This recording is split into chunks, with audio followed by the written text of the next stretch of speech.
So it is Friday Live, and it's a special Friday Live. It's our PM edition. Like I just said, very difficult to do the evenings, but, you know, similar to what we do during the day, but it's darker outside. That's the big difference.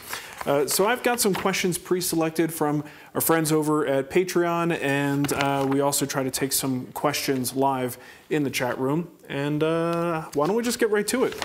I actually did have one thing I wanted to show you. Nicole may have other things when she comes back. There's a gentleman by the name of Tony. I think his last name is pronounced Ruobo. Maybe I'm just making that up. But he owns Hillview Wood and Metal. And he's been in the community for a long time. Super talented guy. But someone just recently made me aware of some of the awesome tools he makes. And he is one of those guys who just makes those gorgeous, amazing brass with a wood inlay square. So this is like a double square combination square. And this one actually, probably can't see it given the distance here, but this one actually has the Handplane logo from the Wood Whisperer engraved on it. So not cheap, but when you're dealing, you know, with work of this quality level from an individual like Tony, it's totally worth it. And this is like my new favorite toy now. So thank you so much, Tony, and well worth every dollar for that. Hey, Nicole's back. Did she go to sleep? No. Okay, well, you don't, I mean, if you want to deal with her, I'm moving along. Kids. So I'm going to jump right into... No, did you go through this? Yeah. Okay. Welcome to the show, Nicole. I was just keeping people entertained. I'm sorry, I'm just... It's okay. Well, that's why I'm going to answer a question while you get ready. You get ready. I want to hear our James daughter Alexander scream. is asking, what are the benefits to using hide glue? I know there's a small learning curve and some extra work to put in. Just want to know if it's worth the time and financial investment. So hide glue is an interesting thing. I had a bottle of old brown glue that I purchased with the best of intentions, and by the time I went to use it for the first time, it went bad. So hide glue is a classic glue. It's what glue was before we had, you know, the Titebond original, Titebond 2, these PVA formulations, which are much less expensive to manufacture and cheaper for us to buy. And they're very versatile, have good shelf life and all that stuff. So why would anyone still use hide glue? Let's first look at some of the disadvantages, because there's actually only a few. Number one, it's not really waterproof. If it gets exposed to water, it can start to dissolve the joints. But if you're making furniture, that's typically not a problem, right? It comes apart with heat and moisture, is what I was just saying about the moisture. But if you apply heat to it, it kind of reactivates the glue, and you can reverse joints, which actually is pretty good, because if you've ever had a glue up seize up on you, imagine if you could just say, well, I screwed that up, let me just get a heat gun and see if I can't pull this joint back apart and have a do-over. Hide glue lets you do that. So it's also a little bit more expensive, so you have to look at the price per 16-ounce bottle. Might be a few more bucks than if you're buying just standard PVA glues. The good things about it, and this is where I even just texted Matt and Shannon. I said, why aren't we all using hide glue?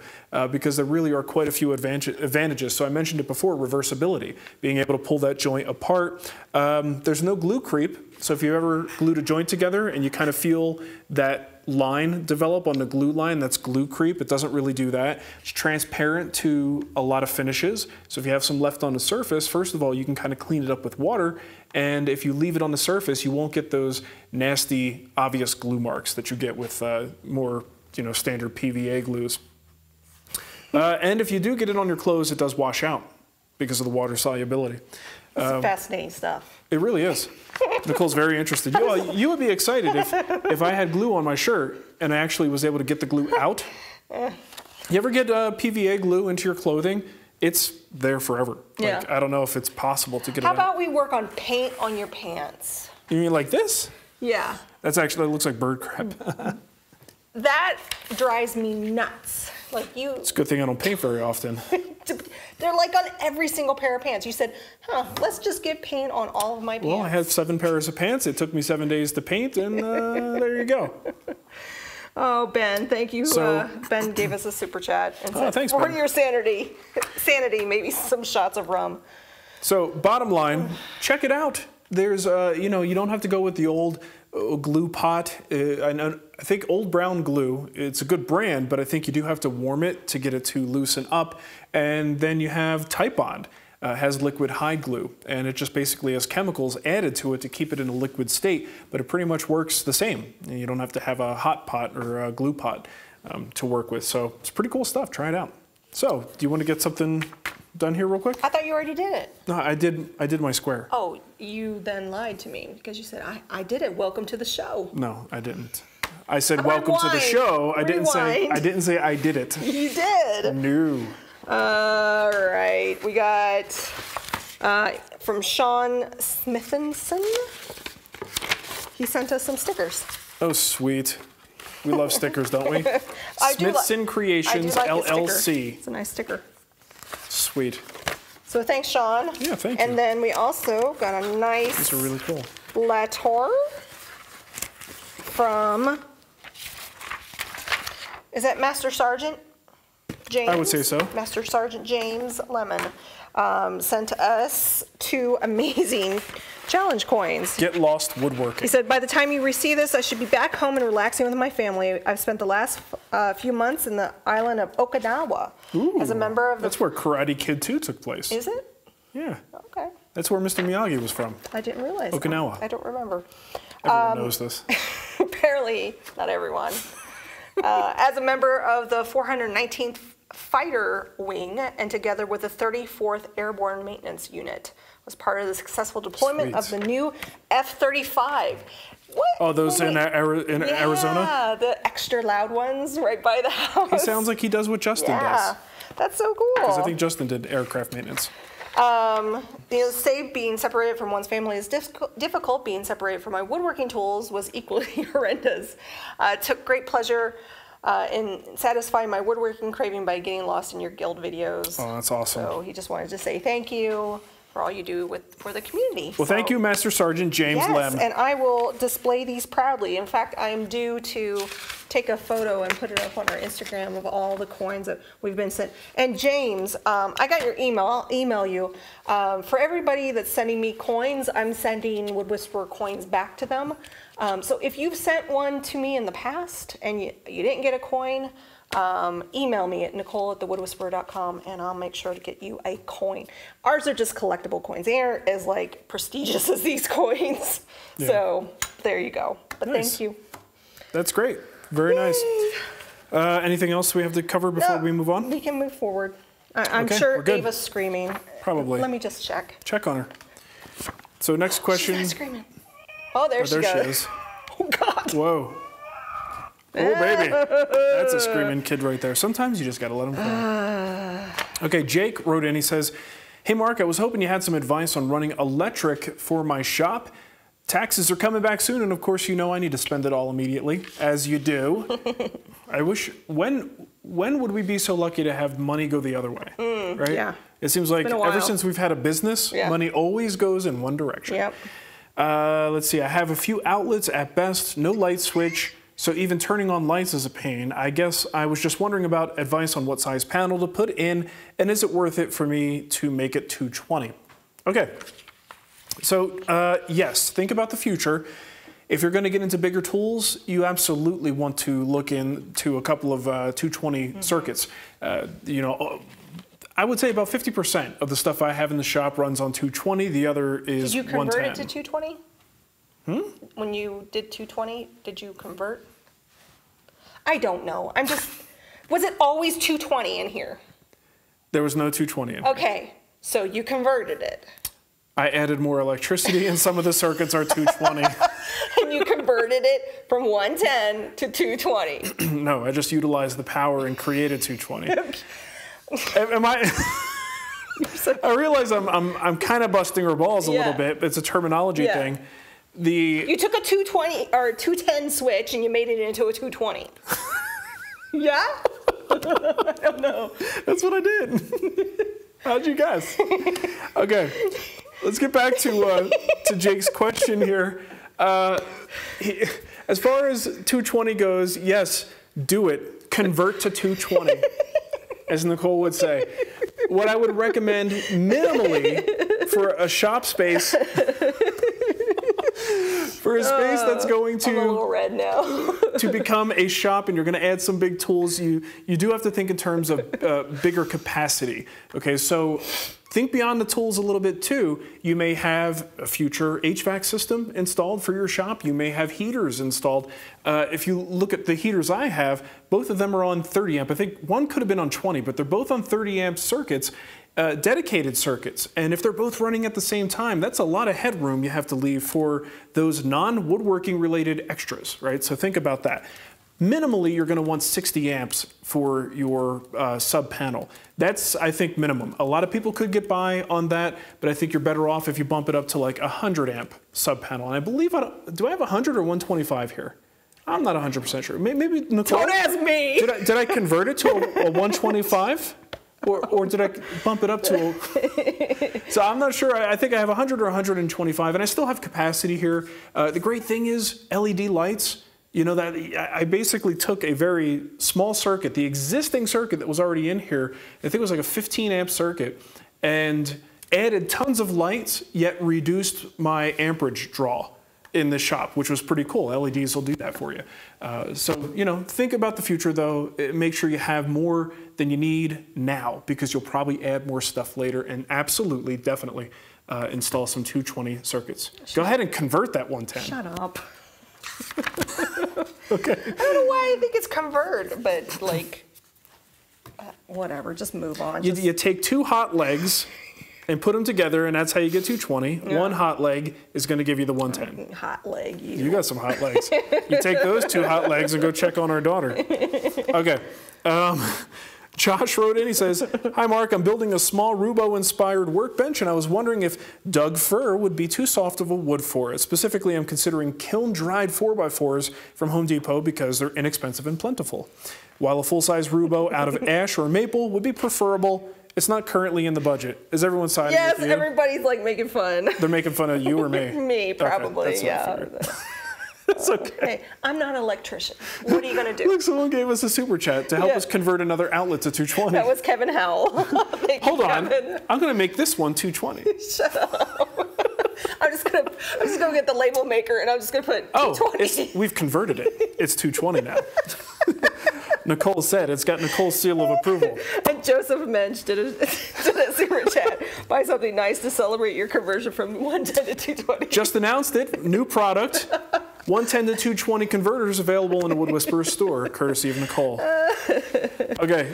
So, Doug Fir for a workbench. You know, the Douglas fir that I've used, I have access to, I would not use that for a workbench. It's too light. It tends to move too much after milling because even though it might be kiln dried, there still tends to be quite a bit of moisture in there. Now that said, there are people who can get Douglas fir that's better quality than that. If it is good quality, then you might be able to get away with it. I know my buddy Wilbur Pan has a Douglas fir workbench, and every time we talk about this, and this has come up on Wood Talk a few times, he's always very quick to let us know that he has a Douglas fir workbench, and it works great, and he's very proud of it. Oh, you just decided not to do the Instagram thing?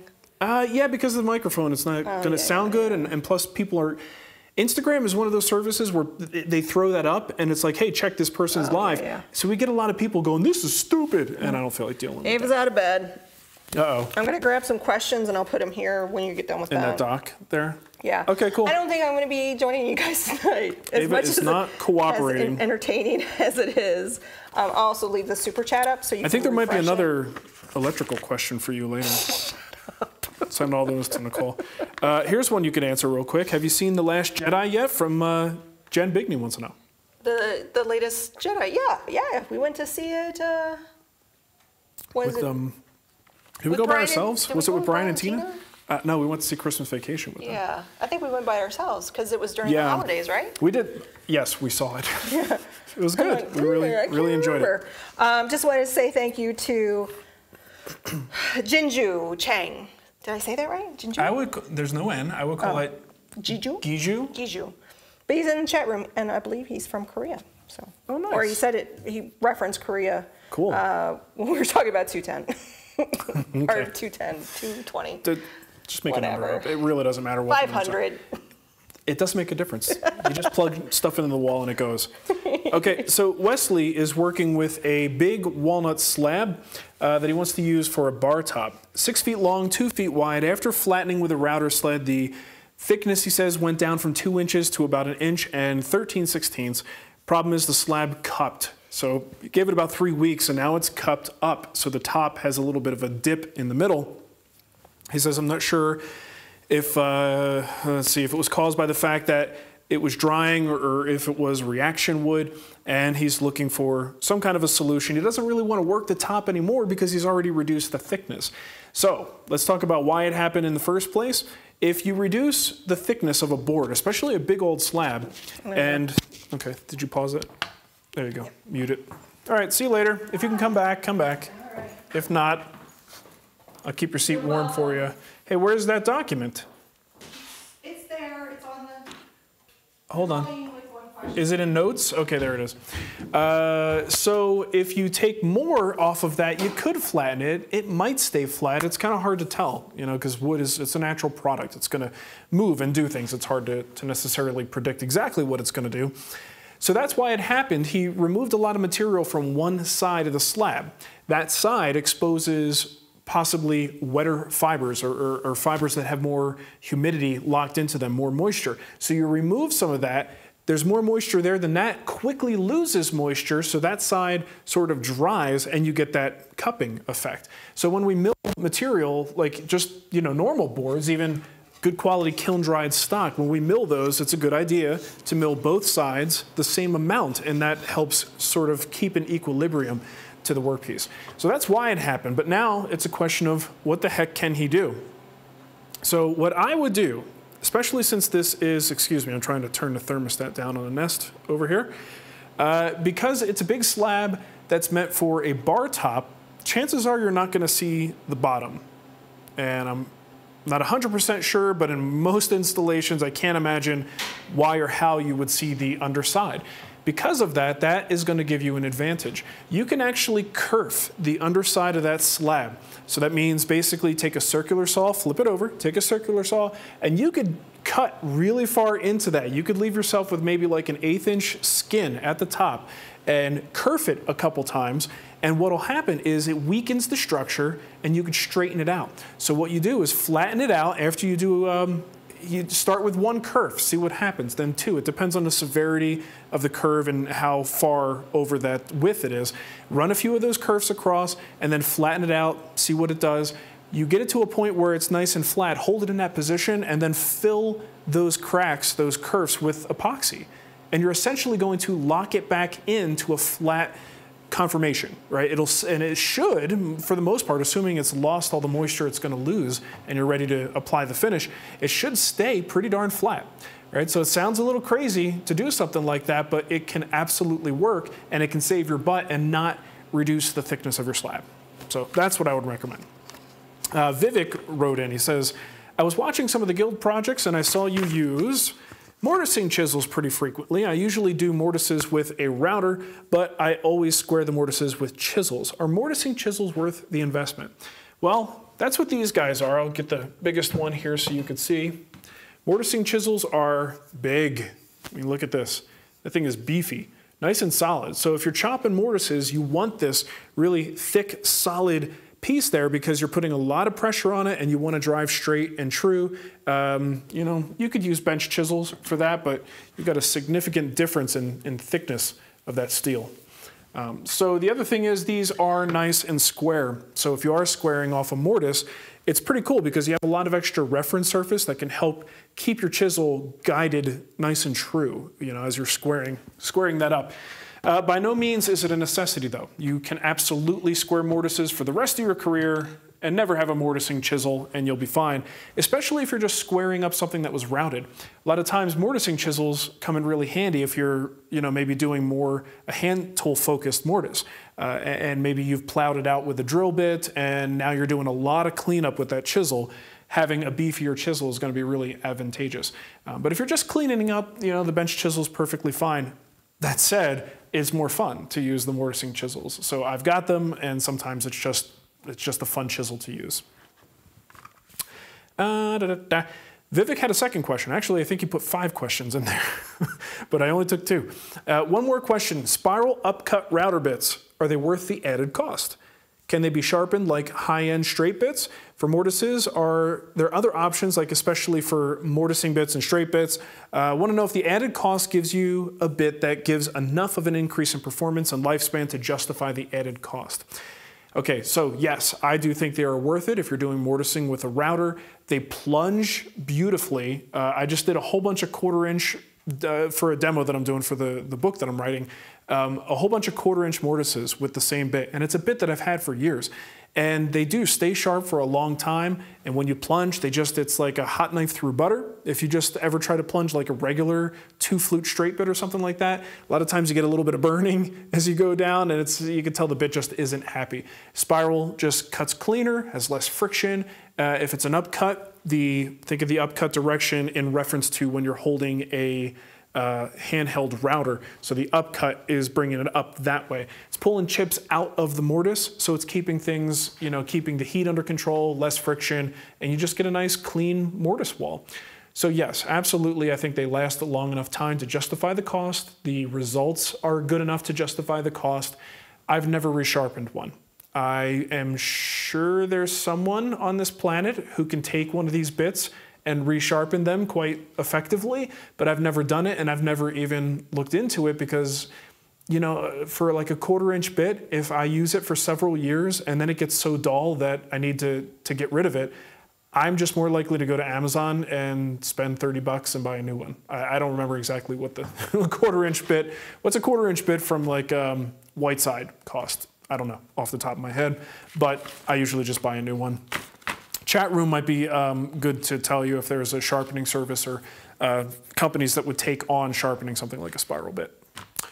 Okie dokie. Triple J Customs says, Jose. Triple J Customs Jose. I'm in the market for a spray gun for clear coat. What do you recommend? All right. Well, trying to think. Turbine is always a good option. If you have a really strong compressor, you can go with a conversion gun. If you've watched the show, you've probably seen me use turbines extensively.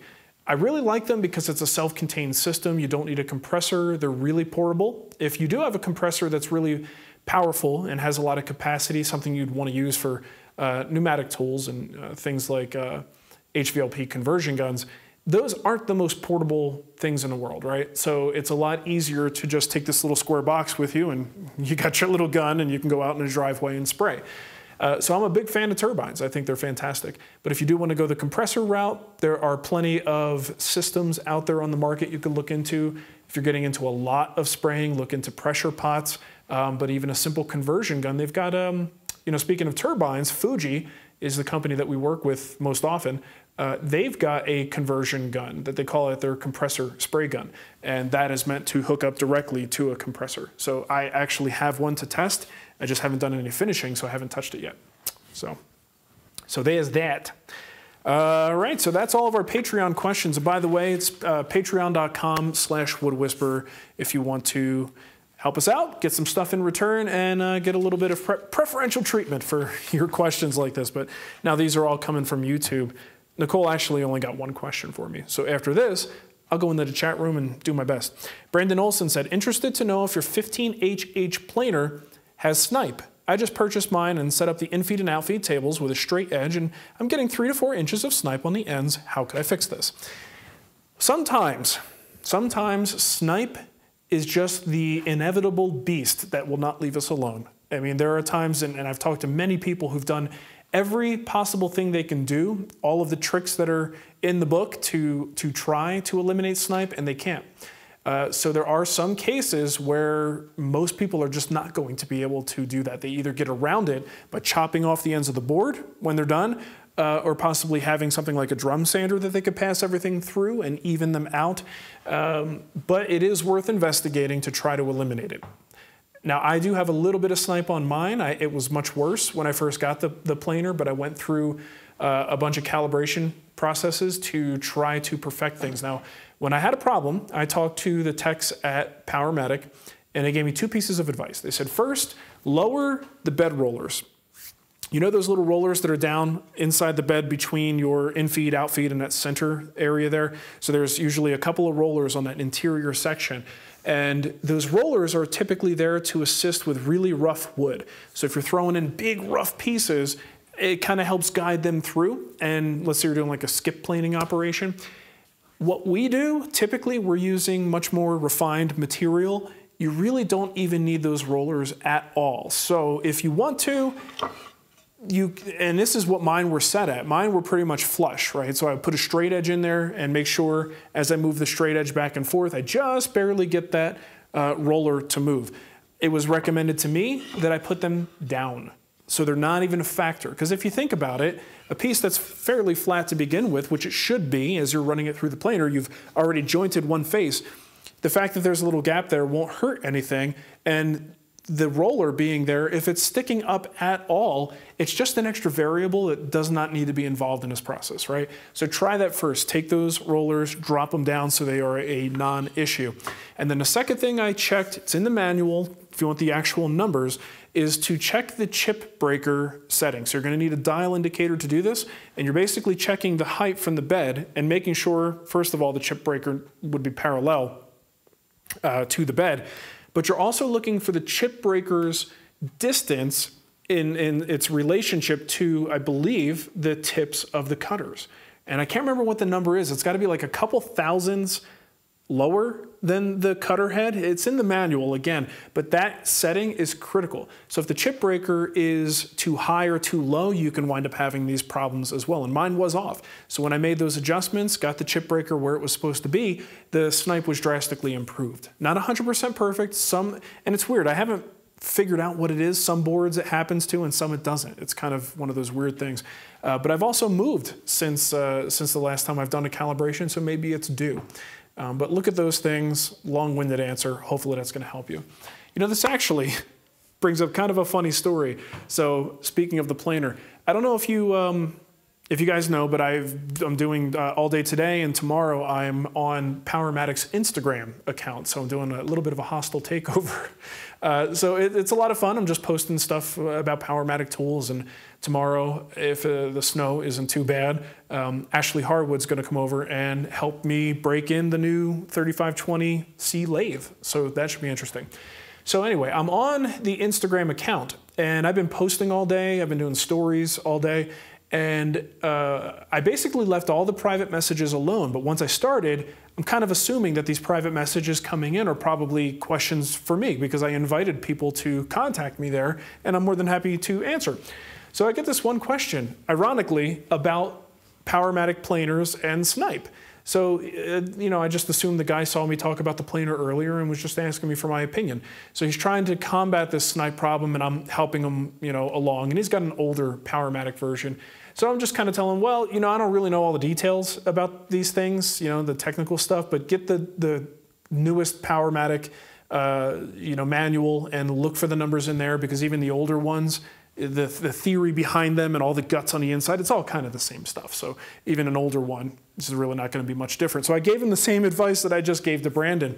And at the end, he says, oh, well, thank you so much for your help, sir, or ma'am, LOL. And I was like, no, not sure what he means by that. And so I replied and I said, well, my name's actually Marc. I don't work for Powermatic. I'm just, you know, working on the account for 2 days. I think the guy was pretty surprised to find out that it was me. And he just thought that I was like a technical rep who was, you know, watching the account. So it was just a funny moment where I just felt like I was like Powermatic tech service. But meanwhile, the guy had no idea that he was talking to me. He didn't know he was talking to a man or a woman. It was pretty fantastic. And it's just weird because he asked pretty much the same question Brandon did. Oh, good time. So yeah, tomorrow I'll be posting on Instagram over there. It's powermatic.woodworking on Instagram. So it's going to be pretty fun. Hopefully Ashley will make it. She's just an insane turner. I mean, I'm a little intimidated to have her in the shop because she's really, really talented and skilled, and I can't wait to learn from her. Just watching her and filming her is a learning experience for me, so it's going to be a whole lot of fun.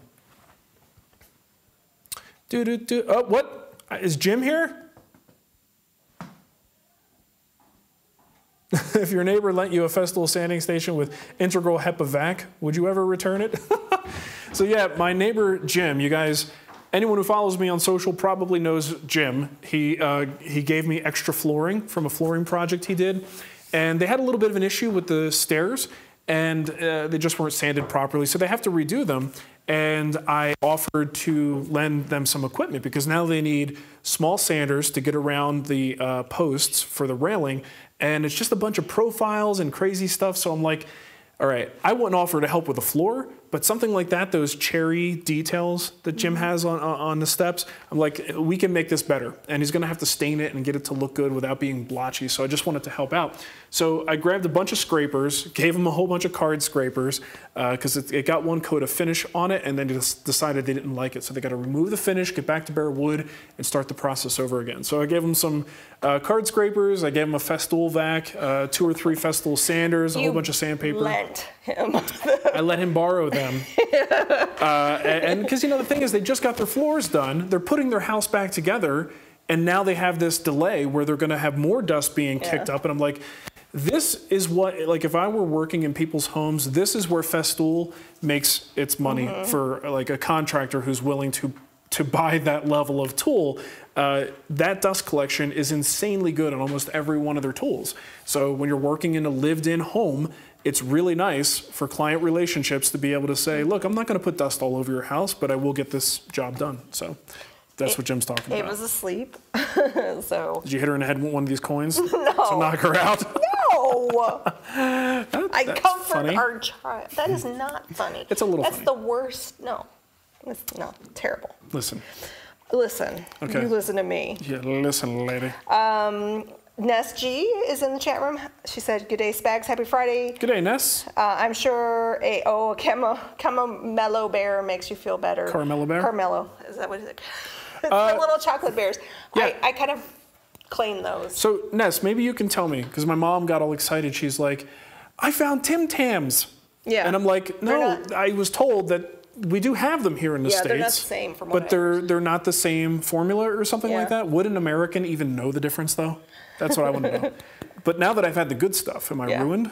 Well, you sent him salted caramel. Salted caramel. He devoured those first. It's like, one day here, next day gone. I'm gonna just have one. I meant one package. All right, so finish off with the super chats and then we're done. We have another super chat from Vivek. Sorry. Vivica Fox. That's what.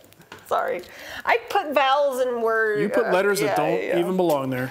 It says, thank you for answering my numerous questions. Of course. And Triple J Custom Jose, what's a good mortise chisel to start out with? Well, I don't really know that much about mortise chisel brands. When I bought mine, I just got Lee Nielsen, and because they were gorgeous and I couldn't resist, and it was one of those moment of weakness things. So I don't really know what other companies make decent mortising chisels. I'm not the best person to ask that question to. Frank Kovac just said, I lost the plug adapter that you included with the Festool dust extractor I bought before you moved. Yeah. Where did you buy that so I can replace it? That's a good question, Frank. If you have an older CT Vac, they require this little sort of pigtail conversion thing. It came with it. It was something that came with all of them back then, and I guess they just didn't do enough after, like, it was basically a European system, and then they converted it so that it would just work in the States. Since then, they've completely abandoned that. So I don't really know what you can do. I would first start by contacting Festool and see if they still have some of those. You would think that they would, because it wasn't that long ago that those were that was the way they were done. Something in the mail from Toolnut today. It's a plastic Festool something or other. Oh, I ordered that. Oh, okay. Yeah. Things don't just fly in, in the front door just because, because you're Nicole. We work with Toolnut. I thought, you know what I ordered? You have something from Eagle America too on the. Okay, that I didn't order. Okay. That's one of those things that just flies in. I actually ordered the Festool dust shroud that comes on the Capex, so I could adapt it to the Bosch. And you know what else I got? I went to what's the name? What's the name, Nicole? The company that makes all they work with a lot of inventors and they bring products to market. They have the saw mustache. No. Oh. The saw mustache thing. Saw mustache? And they sell a lot of Kaizen foam. You guys know what I'm talking about. I don't know what you're talking about. Come on, they have the saw mustache. Yeah. Oh, come on. Now I'm going to have to go look it up because it's on the damn box over here. Yeah. I can't believe the chat room doesn't know. Fastcap. Yes! There, Chris. I knew someone would know. Or AB. Yeah, it's in this box. Albie. So I ordered... George Foreman. Yeah, George Foreman grill. You know, the fat drips away. It makes it a healthier burger. They have these little saw mustaches. So if you ever seen like a CNC machine, a lot of times they have those brush things around the spinny deal, around the blade, the bit. And it kind of helps. It's something that doesn't get in the way of movement, but it actually helps the dust collection be more effective. So I wish I could credit the guy, but someone sent me information on what they did. They put the Capex shroud on the Bosch, and then they use like duct tape to put some of this SawStache business on it, and you know it doesn't get in the way of the blade. It's flexible. Yeah, it's basically like a brush on a rubber backbone, and then because it looks like a mustache. Hey, Nick and Mateo, what's up, dude? Oh. With the battery's dead, go put it in the cradle. Yep. Okay, you're gonna have to help him. I'm gonna finish here. So anyways, you put this on the Bosch saw and it supposedly makes the dust collection, you know, nearly 100% effective. So I'm gonna try that. I'm gonna play with my SawStache and have a good time with my George Foreman SawStache. All right, anything else? We have JT Woodworks wants to know what's a good card scraper and burnisher to get. I'm looking to add one to my workflow. I wouldn't really worry too much about the burnisher. Mine are over there. I think mine is a Crown burnisher. Scrapers, man, there's just all kinds of brands of scrapers. You want to know how I know? Because I have them all right here. Yeah, they were on my seat. I'm like, I can't sit down. I've got Lee Nielsen scrapers. I got Crown scrapers. I got scrapers with no names. We were going to do something with scrapers. So we had to get a lot of scrapers to see, you know, to sort of survey what was available in the market. So, you know, it's not that big of a deal. Whatever scraper you get, you don't have to spend a ton of money on it. Just tune it up and it should be fine. I was looking on our Amazon store. Do we have any scrapers? I don't know if we do, but you could put just like a Crown 3-piece set in there. Crown? Yeah, Crown scraper set. It'll have scraper, square, gooseneck, and probably a curved dealie. Like that Boom one? shakalaka. Oh, it's like $37.95. Yep. That's a nice little one. Yeah, so that one comes with the burnisher. All right, so you're going to add that to the list? Yeah, I'll add it to Amazon.com. It's well reviewed too. It's like 4.5 stars. Shop/The Wood Whisperer. And I promise you'll be able to go to it. Yeah, we got that fixed. Yeah, we got that fixed. Okay, so let's wrap it up. I'm going to pick a winner. Chicken dinner. For who gets the guild project. Let's see. Let's go with Latida. Since we had so much fun with it, let's give it to Jake Bessler, the guy who's converting his shop to 130. 250. To 250. Upgrade. All right. So that's Jake Bessler. So Jake, you get a free guild project. There you go. Get in touch with Nicole. I will get in touch with you. Don't call her. She'll call you. and you can pick out a guild project. How's that sound? All right. So, hey, let us know in the comments. I'm just curious. I know you guys are watching on YouTube and Facebook. Would anyone have any interest in watching this on Instagram? I would not. Not you. You don't count. Because then I can't keep track of You don't have to do anything. Okay. You just have to ignore the phone that would be sitting right over there. Okay. I'm only doing it because that's the only way to get into Instagram is through the phone right now. But I can route the audio and it can sound good. I just have to do some things. Oh, a bunch of people say, nope. Gotta buy some crap. Nope. Well, I shouldn't have even asked because these are people who are on YouTube right now. Maybe Facebook is saying yes. Maybe not. No. Well, it's not gonna go off of YouTube. Well, that's what I'm saying. I'm not saying in place of YouTube at all. This wouldn't hurt anything anyone here is doing. This would be in addition to, like, would you prefer to watch it there? Matthew Cremona. Yes. Shut up, Matt. You're the only yes at Matt. Matt is he's the contrarian. Actually, no, I think a lot of people do use Instagram, or they're more involved in that community. So if a live video comes up, they're more likely to catch it. But here's the thing. With Instagram, though, doesn't it just disappear after it's done? No. It goes in your stories. Oh, gotcha. Yeah. But I don't care. I mean, it'll be there for 24 hours and it's gone. So and what? Who cares? So what? Who cares? So anyway, let me know. How about this? Let me know if you would. Don't let me know if you want it. If you do want it on Instagram, I'm curious how many people would. Steve Carmichael has the right idea. MySpace. Well, that's certainly possible. Argo Tungsten says, no, please. YouTube is fine. And hello. Oh, hello. Hello. All right. Hello. You know, someone explained to Matt Cremona what MySpace is. I don't think he knows. How about Friendster? I think he was 3 years old at the time. Okay. Or IRC. I guess I should have said bye. Thanks for watching, everyone. Bye. We'll see you next week.